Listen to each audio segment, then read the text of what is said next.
Today on State Scoop's Priorities podcast, brought to you by Scoop News Group. How New Jersey is using AI in its call centers. Welcome to State Scoop's Priorities podcast. Every Wednesday you'll get insights into the state and local government community. You'll hear from top leaders and learn about the latest news and trends ahead for the industry.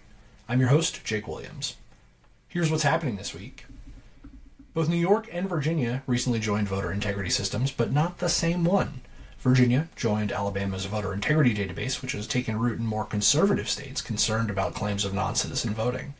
New York, meanwhile, has joined the Electronic Registration Information Center, which is used by half of the nation's state governments. The moves illustrate a growing political rift in the elections process. North Carolina's new CIO, Tina Piccione, told State Scoop she runs at the speed of business, not government.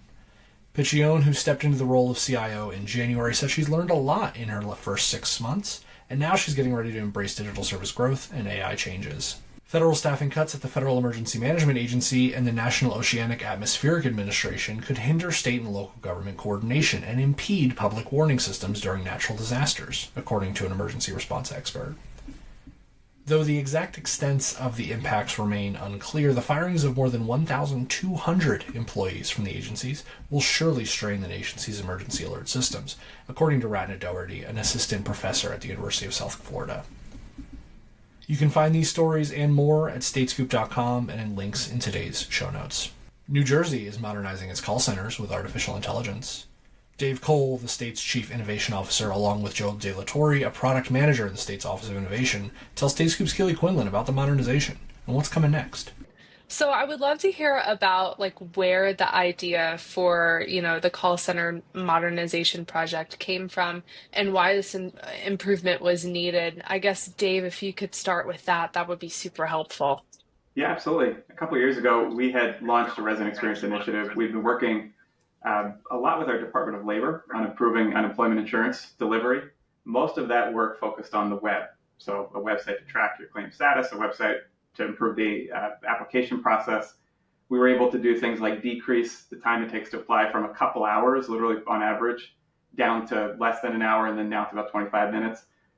But during all that work, the most common thing we would still hear from folks, and we try to be very human-centered, do a lot of research, studies with real people going through the process, is that's all well and good, but I can't talk to anybody on the phone. I can't get through to people on the phone. We heard this not only with UI, but across the state. And I think it's a pretty general problem that states and indeed the federal government have, where the call centers are a very manual program to run. It takes a lot of training for people to be able to answer questions effectively in a call center. And as we found, the technology can be pretty old. So actually taking some of the methodologies like human-centered design and agile iterative development that we had been using on the web for a period of time, and applying that to the domain of trying to improve the call center platforms actually ended up yielding a lot of really good results for us. When we started just meeting the agents, we realized, folks are working very hard, constantly. Every single minute they're on the lines, they're engaged, doing dozens and dozens of calls a day, sometimes hundreds depending on the program. And it's tough work too, because you're hearing really hard stories from folks who they need these benefits in many cases to survive. They might have been frustrated by how things are going thus far. And every single time an agent's got to kind of clear that, reset, do it again and again and again. So we have found it to be really rewarding, not only because of the results that we've been able to get by shifting to a more modern cloud-based platform, but really just focus on the agents and giving them the tools that they need to be able to do this work and try to make it a little bit better for them as well. Ultimately ends up yielding hopefully more happiness along the way as being able to handle more calls. Yeah, and really quickly adding on to that idea of the need and kind of what we were kind of seeing, as Dave mentioned, this is like a critical infrastructure for a large portion of the population. If something's gone wrong with their claim, if there's information or some nuance about the scenario, oftentimes the only place that they can kind of get that support is to talk to an agent who can go into that back-end system, figure out what's going on, and to unblock it. So it can be critical to them being able to get the benefit in the first place. There's also an entire population of people where this is their primary mode of actually engaging with the government, right? They are actually trying to avoid all of the cool stuff that we're building on the front end because they're not as comfortable with technology, or maybe even if we're building it with the best accessibility standards in place, it might be the case that it's still just easier for them to talk to somebody. And so these phone first users are really, this is a really important lifeline for them to get access to their benefits. And so it's, we kind of had an idea of how important it was. And we also found very quickly that we can solve some of those core problems that we were seeing across this. We were able to have some pretty, see very quickly that we could increase the total number of people that we could talk to, going from 6 to 15% increase in the number of people that were able to talk to an agent each day and each week, which is huge. We saw huge scaling in terms of the number of people that we could self-serve, bumping that up by as much as 50% on some lines. So that's, if agents are basically helping about 3,000 people a day, that's us helping an additional 1,500 people every day with self-service during peak load. So that's a lot of extra people getting support. And we also made some huge inroads on wait times, which I'm sure everyone that's listening to this has experienced, their own terrible experience calling into some call center at some point in time and waiting a really long time. And we were able to drastically reduce some of those, going from 30, 40-minute wait times to about a minute wait time, which is huge for the residents. It's also huge for the agents because they don't start a conversation off with someone that's upset from having to sit there on hold for 40 minutes. Yeah, absolutely. That is a huge pain point for most folks that are interacting with the state. So I guess, Joe, like I would love to dive in a little bit deeper, go over the process of, what this effort looked like. And I know that you guys tackled this work at 12 agencies, and in the process, you developed something called a warm callback. Can you talk a little bit about some of that? Yeah, definitely. So one of the things that we kind of learned as we were engaging with more and more agencies as we rolled this out was an understanding of how that, like, how they were originally created, kind of created this really interesting user experience across the state where, Group A kind of had worked with a contractor or one point in time to set up their call center, at least the first part of it. Then they had someone else build onto it over time, and that person may have retired or things like that.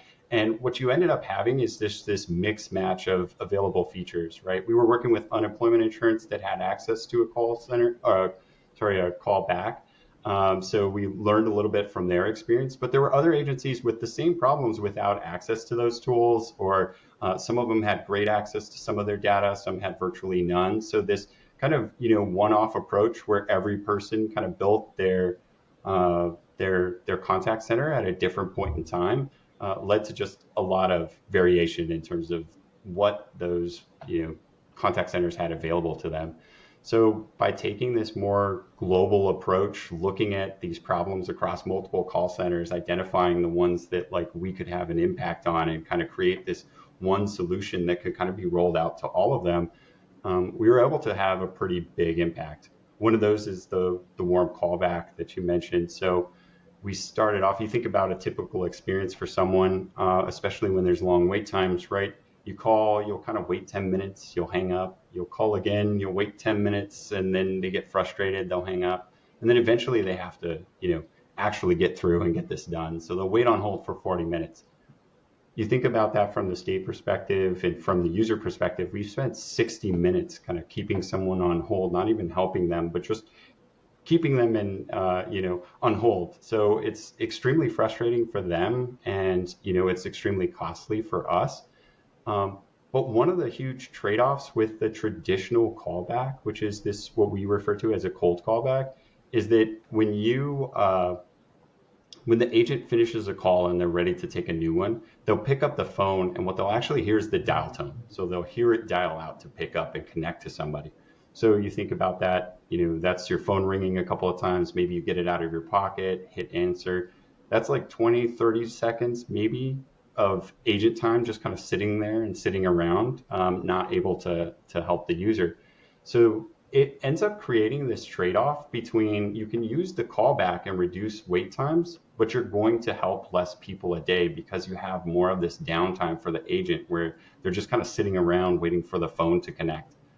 So we kind of learned very early on, working with unemployment insurance, that wasn't going to work for them, that we needed a way to kind of have live callers on the line. So that's where we created a warm callback, where we basically have an algorithm that makes a prediction every minute of how many callers we need in the system, calls them up, confirms that the caller's on the line. We know they're on the line because they press 1. And then once they're kind of on the line ready to go, they get added to queues. So then for the agents, they're kind of always picking up a live call every minute. When they finish, they immediately jump on the call with someone new.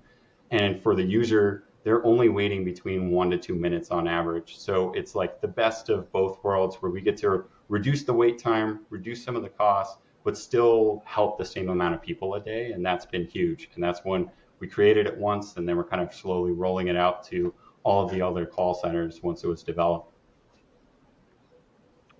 Yeah, absolutely. Wow, that's really cool. Dave, did you have anything to add there by way of like the novelty of this process and kind of the, scope and size?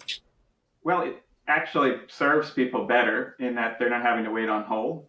And it also is more efficient for the state in the fact that we're not paying for that hold time, which used to be a massive cost, right? A lot of these call centers are billed per minute. So whether you're talking to somebody or they're sitting on hold, your costs are the same.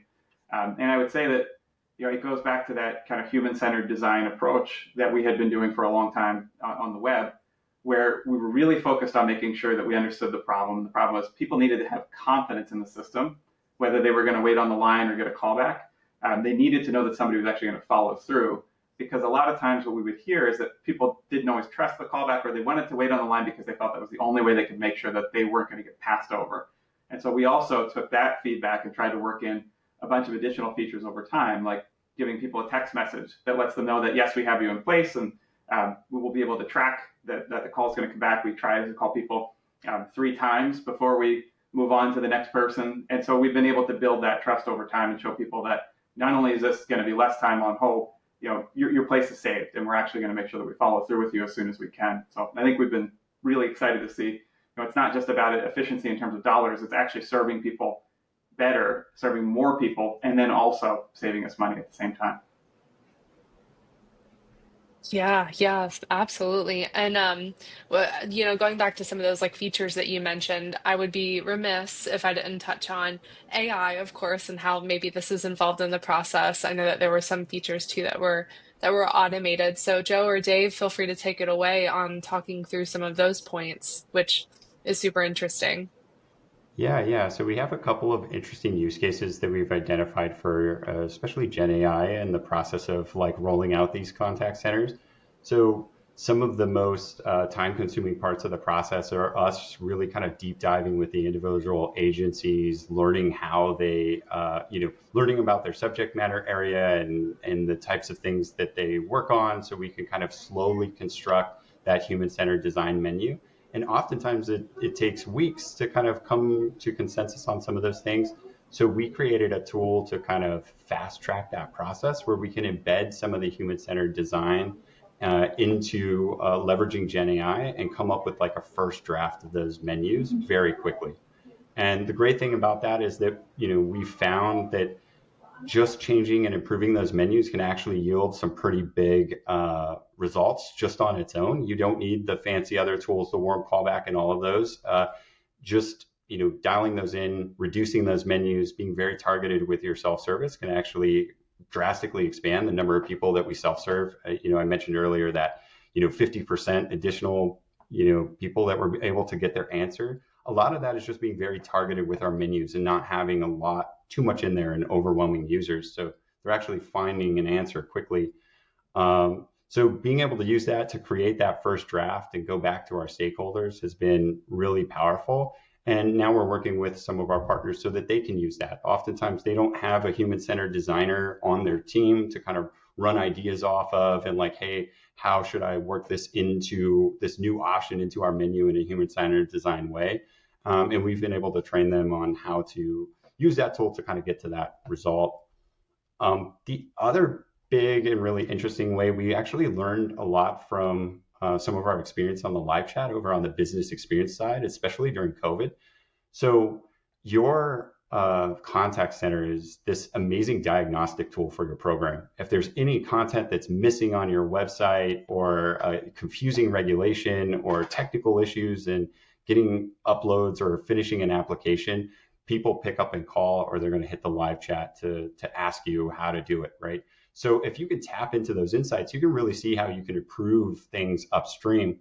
And so we started a very manual process on the live chat originally, where we had complex tagging, hoping agents would actually flag like the specific issues and things like that. Or we had individuals that were going through there and kind of like manually scanning to get a sense of what are the topics, what kind of stuff should we be creating. And it's a great process because we were able to find things like, low-hanging fruit. Like a lot of people were asking us about this thing called like doing business as, and you don't need to know anything about it except for New Jersey is one of the only states that calls it something different. We call it like a fictitious name. So basically like the information was on the website, but we weren't talking in the terms that the users understood. So that led to a very quick change on the website, and the amount of those chats dropped to virtually nothing. So really great tool, very cumbersome and time consuming for a human to do. So with Gen AI, we've kind of found a path where we can clean up some of those transcripts. Actually, we use this with temporary disability and family leave. Dave Cole, Chief Innovation Officer for the state of New Jersey, along with Joe DeLaTorre, a product manager from the state's Office of Innovation. You can read more about them and AI at statescoop.com and in links in today's show notes. You can subscribe to the Priorities Podcast at prioritiespodcast.com and wherever you get your podcasts. While you're there, be sure to leave a review or a rating on the podcast page. That small extra step helps more people like you find the show. This podcast is a production of Scoop News Group in Washington, D.C. The State Scoop editorial team provides our news coverage and interviews. That team is Colin Wood, Keely Quinlan, and Sophia Fox-Sowell. Adam Butler and Carlin Fisher produce the show, and the entire Scoop News Group team makes it happen. Until next week, I'm Jake Williams. Thanks for listening.